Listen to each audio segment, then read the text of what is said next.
Sir Mathura के लिए भी निकलना है, आपको भी अपने अपने इलाके जाना है। लेकिन कहीं भी जाओ, शरीर कहीं भी जाए, आप इस बात को मत भूलना कि आपको तो अपने गांव आना है। अपने गांव नहीं जाने वाली गाड़ी आपके काम की नहीं होती है। अपने गांव नहीं जाती वो बढ़िया बस भी आपके लिए बेकार है।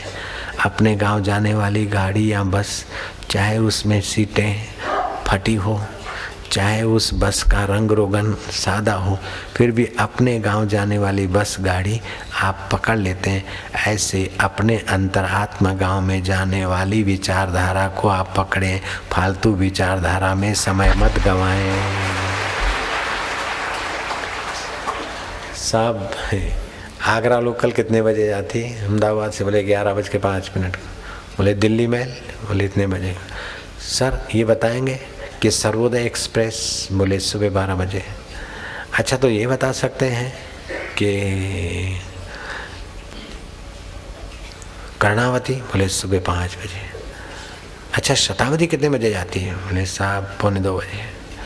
अच्छा आप ये बताएं महसाणा लोकल के, बोले तुमको कहाँ जाना है? बोले मेरे को तो प्लेटफार्म पार करना है। तो सभी गाड़ियों के नाम खोपड़ी में क्यों याद रखता है? तू तो इधर उधर देख के अपना प्लेटफार्म पार करके काम बना लेना।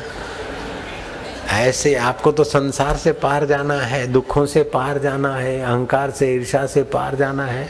इधर उधर देख के अपना प्लेटफार्म चेंज कर ले, बस काम बन जाए। दुनिया भर का अपने खोपड़ी में कब तक रखोगे, कब तक संभालोगे?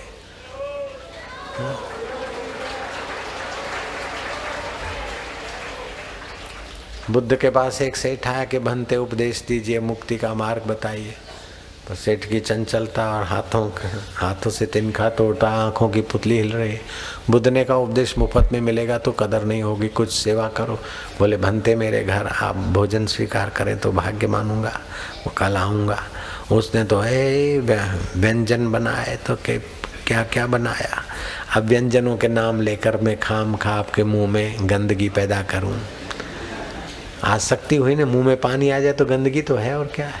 जयराम जी की ऐसी चीजें मत याद करो जिससे आपको वस्तुओं की, व्यक्तियों की, परिस्थितियों की गुलामी की भाव पैदा हो, गंदगी है। ऐसी बातें सुनो, ऐसी बातें करो कि इनके सब के बिना भी आप सुखी रह सको, निर्भीक रह सको और मुक्त हो सको। यही तो मधुरता है, यही तो पवित्रता है। जितना जितना गुलामी वस्तुओं की, व्यक्तियों की, परिस्थितियों की, उतना उतना गंदगी समझो। आपका आत्मा अमर है, स्वस्थ है। किसी के बिना, अरे मैं तो मर गया, पत्नी के बिना नहीं जी सकता हूँ, पति के बिना नहीं जी सकती, यार के बिना नहीं जी सकता हूँ। अरे वो मर गए फिर भी जी रहे, जी नहीं सकता, जी नहीं सकता करते करते मैं तो बहुत दुखी हूँ। मैं तो मर गया। 12 साल पहले भी वो लोग ऐसे ही बोलते थे, बापूजी हम तो मर गए, अब तो हमारा कोई नहीं। फिर 2 साल पहले मिले तब भी बोले हम तो मर गए। 15 दिन पहले मिले, हम तो मर गए, कछु बचत नहीं, कछु हो इतना ही, हम तो मर गए। परसों भी बोला हम तो मर गए, फिर भी तो जी रहे हो। काहे को मर गए करके अपने आप को कोस रहे हो। कोई चक्कू कैंची लेकर अपनी उंगलियों के टुकड़े या चिप्स बनाए तो उसको क्या बोलोगे? पागल बोलोगे? पागल भी ऐसा नहीं करता। महामूर्ख बोलोगे? महामूर्ख भी शायद ऐसा ना करे। उससे भी ज्यादा वे लोग मूर्ख हैं जो मैं दुखी हूँ, मेरा कोई नहीं, हम तो मर गए, अरे हम तो दुखी हो गए, हम तो मर गए, हम तो परेशान हो गए। जो मर गए, दुखी हैं, परेशान हो गए ऐसा सोचते हैं, उनको तो ब्रह्मा जी भी सुखी नहीं कर सकता। हाय रे हम तो मर गए, हम तो मर गए। निगेटिव सोचने वाला अपने आप के अंतःकरण के ही टुकड़े करता है।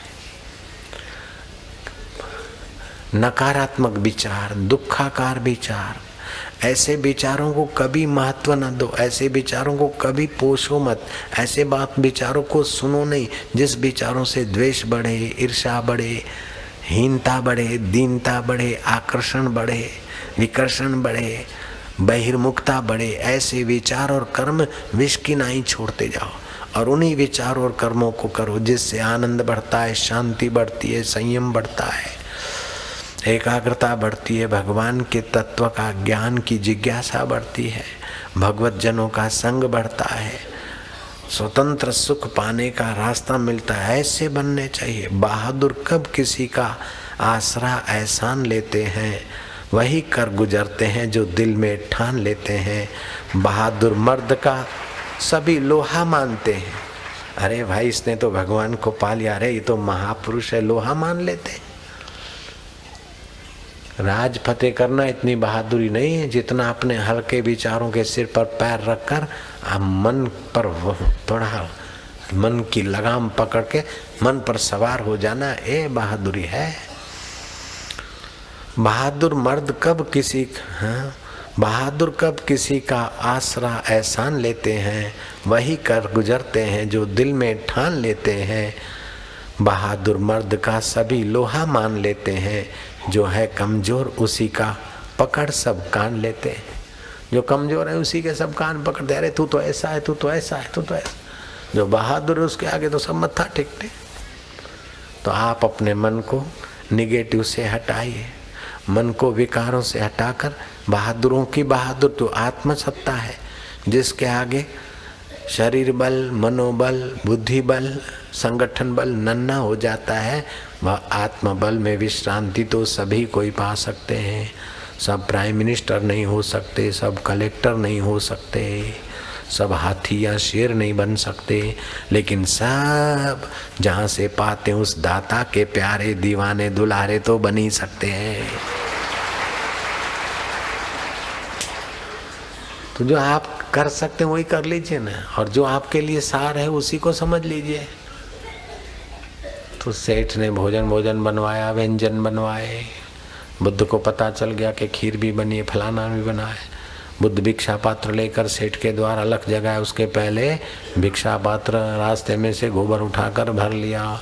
सेठ के यहाँ गए, बोले अलग डाल दो भिक्षा। बोले महाराज इसमें तो गोबर भरा है। बोले कोई बात नहीं, इसमें डाल दो खाना। बोले मेरा खाना खराब हो जाएगा। बोले कोई बात नहीं, तुम डालो। बोले महाराज कीमती खीर है, पिस्ता बादाम चाहिए, वो आपके काम नहीं आएगा, मेरे काम नहीं आएगा। पहले इस गोबर को निकालें, धोएं, फिर खीर रखें। बोले अब तू 4 पैसे की खीर के लिए गोबर निकाले, बर्तन धोए, फिर रखें, तो मेरा आत्मा का अनुभव तुम्हारे जैसे व्यक्ति जो खोपड़ी में, हृदय में संसार का गोबर भराए, राग द्वेष चिंता मेरा, तो मैं उपदेश कैसे दूं? मेरा उपदेश भी तो बिगड़ जाएगा। पहले ये निकालो कचरा जरा। अब एक उपाय, या तो बर्तन वाला कचरा निकाले और बर्तन साफ करके आए तब खीर डाली जाए, या तो खीर डालने वाला इतना ज़्यादा खीर का धनी हो कि डालता ही चला जाए, खीर से ही गोबर धुल जाए। तो सत्संग ऐसा ही है, मनो खीरों की टैंकरें हैं और पिचकारी लगती रहती है और मस्तिष्क का गोबर निकलता रहता है और ज्ञान का रस भर जाएगा। अब कब मस्तिष्क खाली करके, फ्रेश करके, हृदय शुद्ध करके हलाएंगे और जरा उपदेश सुनकर ज्ञान पा लेंगे? ऐसा तो करने वाले नहीं है। तो भाई इसी से करो और क्या करो।